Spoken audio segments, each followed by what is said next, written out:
10 ఏళ్లు అధికారంలో ఉన్నప్పుడు ఫైనల్ డెసిషన్ మేకింగ్ లో కవిత ఒకరని ఆమె పాత్ర భాగం లేకుండా అవినీతి జరిగిందా అని ప్రశ్నించారు మహేష్ కుమార్ గౌడ్. 5 ఏళ్ల క్రితం కవిత ఇలా మాట్లాడి ఉంటే ప్రజలు అంగీకరించేవారని మహేష్ గౌడ్ తెలిపారు. ఇక కవితను బీజేపీలోకి తీసుకునే ప్రసక్తే లేదన్నారు. తెలంగాణ బీజేపీ అధ్యక్షులు రామచంద్రరావు అవినీతి పరులకు తమ పార్టీలో చోటు లేదని చెప్పారు. కేసీఆర్ ను మానసికంగా దెబ్బతీయాలనే మోదీ చంద్రబాబు ఇలాంటి కుట్రలు చేస్తున్నారని మాజీ మంత్రి జగదీష్ రెడ్డి ఆరోపించారు. కాళేశ్వరం ప్రాజెక్టు నిర్మాణంలో అవినీతి జరిగిందని స్వయంగా మాజీ సీఎం కుమార్తె ప్రకటించారని కేంద్ర సహాయ మంత్రి బండి సంజయ్ అన్నారు. ఈ రాష్ట్రంలో అవినీతి జరిగిందా? ఆవిడ భాగం లేకుండా అవినీతి జరిగిందా? ఇవాళ కవిత గారు ఇవాళ మాట్లాడుతున్నటువంటి మాటలు, ఇవాళ చేసిన రాజీనామా వాళ్ళు అధికారం ఉన్నప్పుడు ఒక 5 ఏళ్ల క్రితం చేసిండుంటే ఇలా ప్రజలు దాన్ని యాక్సెప్ట్ చేసేవారు. విచిత్రం అంటే ఈవిడ కూడా దాంట్లో భాగస్వామ్యంగా ఉంది. కవిత కేసీఆర్ కుటుంబంలో ఈ రాష్ట్ర ప్రభుత్వం నడిపిన 5-6 ఈవిడ ఒక ఆవిడ ప్రామినెంట్ ప్లేస్ లో ఉండింది. ఆ రోజు ఇవాళ బయటకు వచ్చి మీరు తగులాడి ఇలా ప్రజానాయకుడు ఉన్నటువంటి ముఖ్యమంత్రి మీద వీరిపైన వారిపైన మీద అబండాలు వేస్తే ప్రజలు ఊరుకోరు. వాళ్ళ కుటుంబానికి సంబంధించిన తగాదా, వాళ్ళ కుటుంబానికి సంబంధించిన ఆస్తి పంపకాలు, వాళ్ళ కుటుంబానికి సంబంధించిన పదవి పంపకాలు, ఆమె గత ఎన్ని రోజులకు సంవత్సర కాలంకి వెళ్ళి వాళ్ళ కుటుంబం దాడి చేస్తుంది. వాళ్ళకు సంబంధించినటువంటి కుటుంబానికి తగాదాల విషయంలో కూడా కాంగ్రెస్ పార్టీకి ఎందుకు సంబంధం? అరే మేము ఏమంటున్నామంటే ఎవరెవరు టచ్ లో ఉండరండి. యథార్థమైన విషయం అంటే 20 నెలల తర్వాత ఇయ్యాల మాట్లాడింది కాళేశ్వరం కుంభకోణం బయటపడ్డాక, కాళేశ్వరం కక్కుర్తి కమిషన్లు బయటపడ్డాక, 1,00,000 కోట్లు దోసుకున్న తర్వాత ఇయ్యాల మాట్లాడింది. ఇది ఈ యొక్క పాపానికి బాధ్యులు మా హరీష్ రావు, సంతోష్ రావు అంటుంది. నా హరీష్ రావు, సంతోష్ రావు బాధ్యులని నువ్వే మాట్లాడుతున్నావు కదా. నీ కుటుంబానికి సంబంధించిన సమస్య మా మీద ఎందుకు ఆస్వాదిస్తున్నావు? మాకేం సంబంధం? అవినీతి పనులకు బీజేపీలో స్థానం లేదు. మేము ఎటువంటి పరిస్థితుల్లో అవినీతి పనులను తీసుకోము. మేము సిబిఐ ఎంక్వైరీ ఎప్పుడు అడిగినాము? ముందుగా అడిగినాము, ఫస్ట్లో అడిగినాము. ఫస్ట్లో అడిగినాము ఎందుకు వెళ్ళేప్పుడు ఇప్పుడు 20 నెలల తర్వాత ఎందుకు ఇస్తున్నారు? బీఆర్ఎస్ నాయకులకు, బీఆర్ఎస్ పార్టీలకు, వాళ్ళ మొత్తం కాంట్రాక్టర్లకు ఉన్నటువంటి ఒక సాక్ష్యాలన్నీ కూడా తారుమారు చేసే అవకాశం కలిగించారు.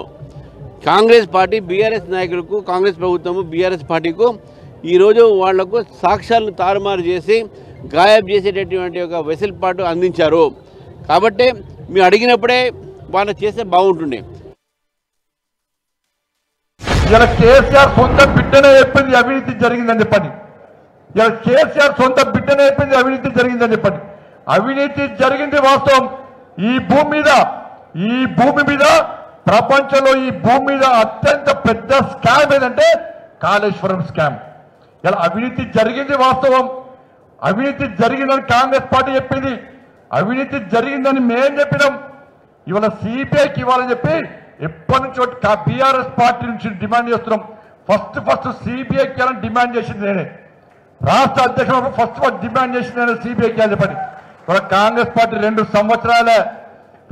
సంవత్సరాల నుంచి సిబిఐకి ఎందుకు ఇవ్వలేదో రాష్ట్ర ముఖ్యమంత్రి గారు స్పష్టం చేయాలి. దుబ్బాక ప్రజలు మార్పు కోరుకున్నారు. మీ కుటుంబ పాలన వద్దనుకున్నారు, మీ అవినీతి పాలన వద్దనుకున్నారు. దుబ్బాక నియోజకవర్గం మీద హరీష్ రావు గారి పెత్తనం వద్దనుకున్నారు. అందుకనే దుబ్బాక ప్రజలు స్వచ్ఛంగా మనస్ఫూర్తిగా ఓటేస్తే రఘునందన్ రావు గెలిచిండు తప్ప ఎవరి దయా దాక్షిణ్యాలతో రఘునందన్ రావు ఆ ఉప ఎన్నికలలో గెలవలేదు. 100% దుబ్బాక నియోజకవర్గ ప్రజలు మార్పు కోరుకున్నారు. హరీష్ రావు గారు దుబ్బాకకు చేస్తున్నటువంటి అన్యాయానికి వ్యతిరేకంగా రఘునందన్ రావు కొట్లాడగలుగుతాడు అని విశ్వసించారు కాబట్టే నాకు ఓటేసిరు తప్ప ఇంకొకటి కాదు. ఇక మీ కుటుంబ పంచాయతీలో మా అందరి పేర్లు కూడా మీరు మాట్లాడుకుంటూ పోయినారు.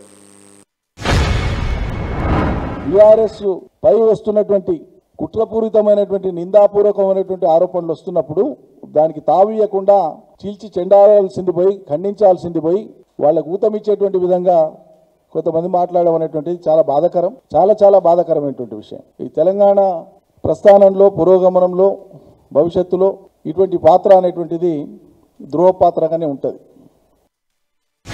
ఇవాళ జరుగుతున్న కుట్ర, కేసీఆర్ పైన జరుగుతున్న కుట్ర కేవలం ఈ రేవంత్ అన్నటువంటి ఇంతతోడు చేస్తే కాదు. దాని వెనకాల తప్పకుండా చంద్రబాబు, మోడీ ఇద్దరు కూడా ఉన్నారు. కేసీఆర్ మళ్ళీ లేవడం అంటూ జరిగితే తెలంగాణతోనే ఆగడు, తప్పకుండా ఢిల్లీ దానికి వస్తాడు అన్న భయం మోడీలో ఉంది. దాని కొరకు ఇవాళ ఇన్ని ప్రయత్నాలు చేసి ఎక్కడో ఒక దాంట్లో ఇరికియాలి, కేసీఆర్ని మానసికంగా దెబ్బ కొట్టాలన్న ఒక చిల్లర ప్రయత్నం చేస్తున్నారు. కానీ కేసీఆర్ వీళ్ళందరూ చూసి వచ్చినవాడే. వీళ్ళందరినీ తిప్పికొట్టగలిగిన శక్తి సామర్థ్యాలు కేసీఆర్కు ఉన్నాయి. తప్పకుండా ఈ రాష్ట్రానికి ఏం చేసిండో 10 ఏళ్ళు దేశానికి కూడా అందించడానికి కావాల్సిన సేవలు అందించే శక్తి కేసీఆర్కు ఉంది. తప్పకుండా మళ్ళీ కేసీఆర్ తిరిగి వస్తారు. రాష్ట్రంతో పాటు దేశాన్ని కూడా